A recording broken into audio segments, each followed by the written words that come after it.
Hi, Tim Johnson here, and thanks so much for coming back to check out the example work that I have to show you as a part of SmallBizWithKids.com's launch.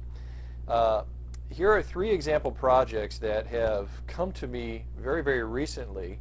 It's funny how things work. These projects found me because people were spotting the changes in my LinkedIn profile and were curious and reached out.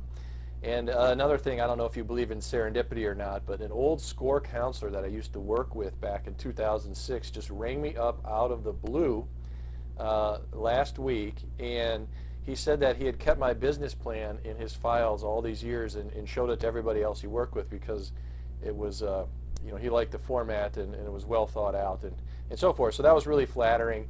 As a 94-year-old guy who's been a SCORE counselor forever, and I just found it flattering that he had thought of me and wanted to see how things were going after all these years. It is just interesting when you start these ventures, how people find their way back to you when you need them.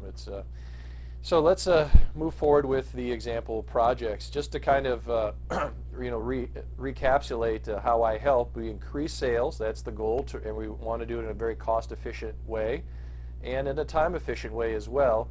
And we do that with the right blend of offline and online marketing. And you can see kind of a 5-step process with starting with the big picture, moving through to planning, execution, and then closing the loop with tweaking and improving over time. So I did a strategy session with the business owner of a personal concierge service, and their issues were cash flow, price improvements. They wanted to incorporate a nonprofit element, and they wanted to talk about sales channels. And the owner also wanted to stop performing certain tasks that she didn't find very fulfilling and satisfying. So what we needed to do is in order to be able to outsource herself from some of these tasks, the business first needed to raise prices and reposition itself towards the upscale.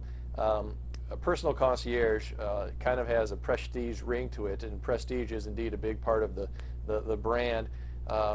And the messaging and the terminology and all the things that you think of with Louis Vuitton and Coach and a prestige type brand need to be reinforced in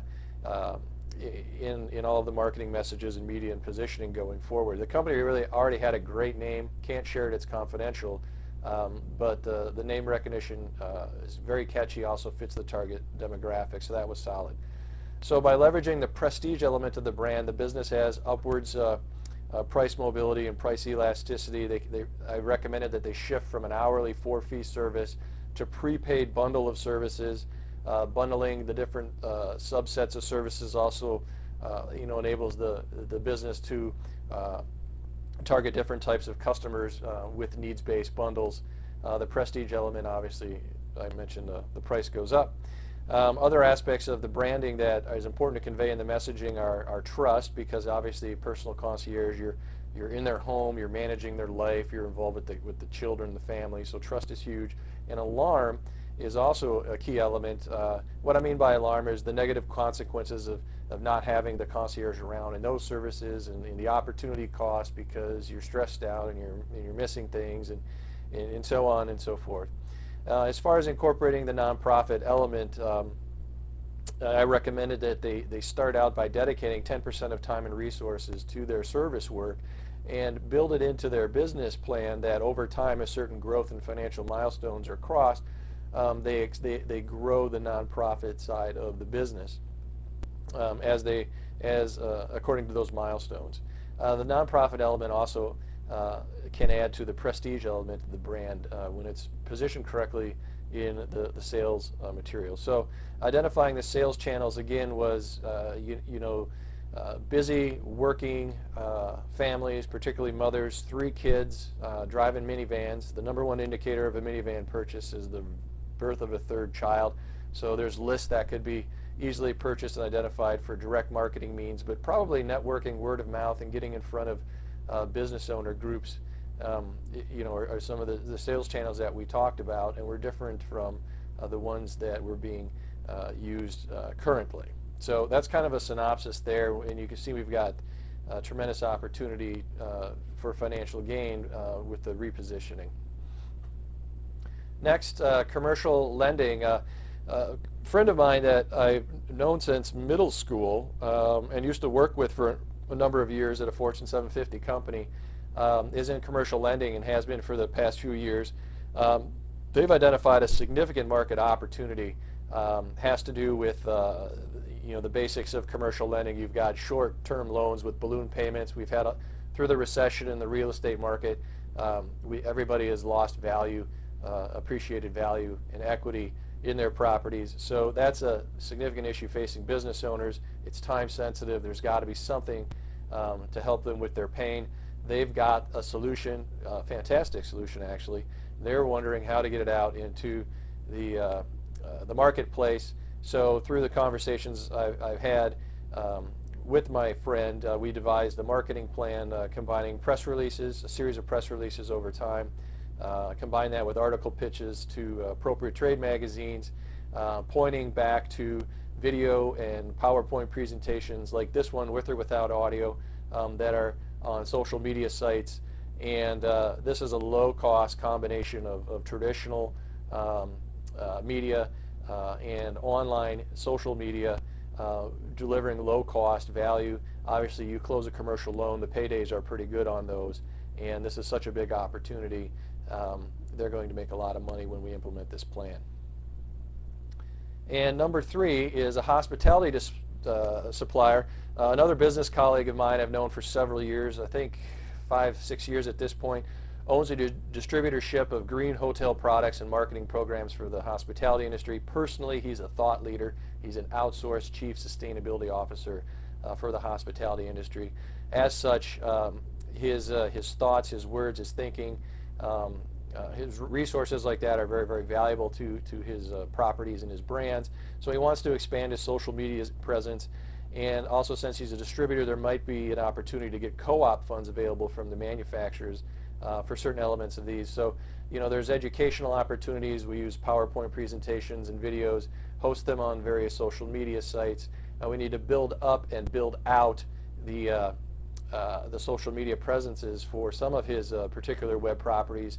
He hasn't had an opportunity to do that yet and wants to. He's looking for someone he trusts. So this is one is probably the least defined of the 3. It's also the most recent that's found its way to me. But it's a good opportunity for an ongoing relationship with a number of different means to deliver value and get involved with social media in particular.